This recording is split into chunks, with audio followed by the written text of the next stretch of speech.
तो अब ऐसे में हालांकि विशेष राज्य का दर्जा वित्त राज्य मंत्री ने तो यहां इनकार कर दिया, कुंतल जी, तो क्या विकल्प लेके आज कुछ खास बिहार के लिए लाने वाले हैं? बहुत जरूरी है। जेडीयू आपके लिए मजबूत हिस्सा है, सहारा है, मजबूत सहारा आपका सरकार में। पूजा जी, हमने बिहार की जनता से एक वायदा किया था कि बिहार को किसी भी हालत में इस बीमारू टैक्स से बाहर निकालेंगे। लक्ष्य है विकास, और उस विकास के लिए साधन था विशेष राज्य का दर्जा। मांग हमारी थी, पूरी विधानसभा ने, हर दल ने इस बात पे अपनी मुहर लगाई थी। और भारतीय जनता पार्टी जो कहती है वो करती है। राष्ट्रीय जनता दल और कांग्रेस की तरह नहीं। आज विशेष राज्य के दर्जा में सबसे बड़ा जो डेटरेंट है वो इन लोगों की सरकार द्वारा 2012 में लागू किया गया वो नियम है, जिसमें विशेष राज्य के दर्जा का कंसेप्ट ही खत्म कर दिया गया ना। अब तो थे लालू जी सरकार में, उस समय प्रधानमंत्री जी से मांग लिया इस्तीफा। आज हमारे लिए हमारा लक्ष्य है कि बिहार विकास करे। अरे तो 10 साल से आप हैं, आप बदल देते। आप 2012 का हवाला देके आप कह रहे हैं कि नहीं दिया जा सकता विशेष राज्य का दर्जा। 10 साल आप रहे ना, बदल देते नियम। जी, जिस वक्त हम और आप बात कर रहे हैं उस वक्त संविधान जिन चीजों की अनुमति देता है उसी के दायरे में हम बात करेंगे ना। ये तो भविष्य की बात है, परंतु अभी जो सामने है, अभी जो हमारा बजट आने वाला है, उसमें हमारा लक्ष्य है कि बिहार के लिए कुछ ऐसा करना जिससे बिहार में विकास हो सके, और वो हम करेंगे ही करेंगे। हमारी मांग है और हमारी उम्मीद है कि केंद्र की सरकार बिहार के लिए विशेष सहायता देगी। हमने पहले भी किया है ना।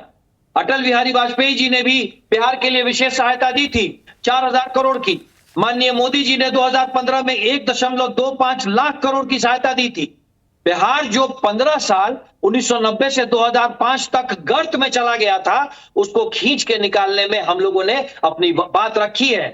चार महत्वपूर्ण अभी आपने कुछ देर पहले आपने नीतीश कुमार का बयान सुना होगा। एक बार फिर मैं आपको सुनवा देती हूँ, जरा सुनिए क्या कहा था। 2012 के बाद का ही बयान है उनका, सुनिए एक बार।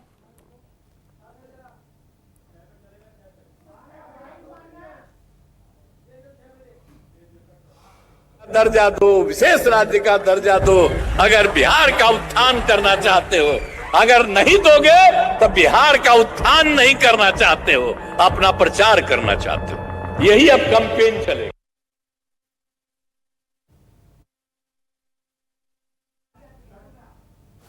सुना आपने कुंतल जी, बिहार का उत्थान चाहते हो, विशेष पैकेज दो, नहीं तो प्रचार करना चाहते हो, अभियान चलाएंगे वो।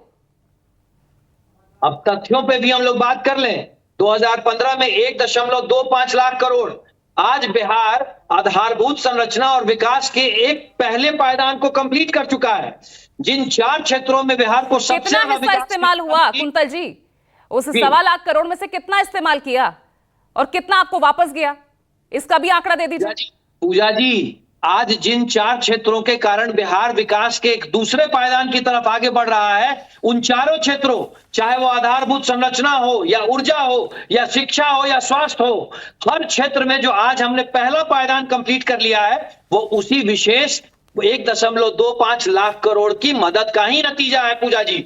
और हमें बिहार को विकसित करना ही करना है, ये तो हमारा वायदा है। और विकसित करने के लिए जो भी करना, आज भी वहां की 33% आबादी गरीबी है आज भी वहां की। अगर मैं प्रति व्यक्ति आय भी देखूं तो आप वो भी देख लीजिए, उसमें भी बिहार पिछड़ा हुआ है। पूजा जी, इसीलिए तो हम ये कह रहे हैं कि साहब हमें विशेष सहायता की जरूरत है। और केंद्र की सरकार, मैं बिल्कुल आश्वस्त हूं, केंद्र की सरकार, माननीय मोदी जी की सरकार बिहार की जनता के साथ इंसाफ करेगी। हम जानते हैं मोदी जी ने हमें वायदा किया है, बिहार की जनता को भारतीय जनता पार्टी का वायदा है कि इस बीमारू टैक्स से हम निकालेंगे। और मैं कुछ तथ्य बता देता हूं पूजा जी, विकास करने के कई तरीके होते हैं। आज के दिन में बिहार को सबसे ज्यादा आवश्यकता है रोजगार की, पलायन रोकने की, उद्योग लगाने की। SEZ की तरफ मोदी सरकार ने कदम बढ़ा दिया है। क्या करेंगे हिमराज राम जी? विशेष पैकेज, स्पेशल स्टेटस तो आपको मिला नहीं, तो अब कॉम्प्रोमाइजिंग सिचुएशन में आ गए हैं। पहले तो अभियान चलाने की बात कर रहे थे, जो उत्थान चाहता है बिहार का, वो विशेष स्टेटस यहां पर दे।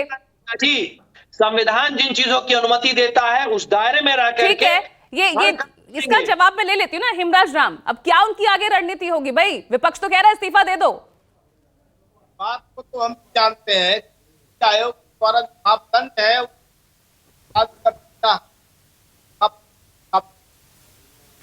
आपका ऑडियो ठीक नहीं आ रहा है, आपका ऑडियो ठीक नहीं आ रहा है। मैं ठीक करा रही हूँ, मैं ठीक करा रही हूँ।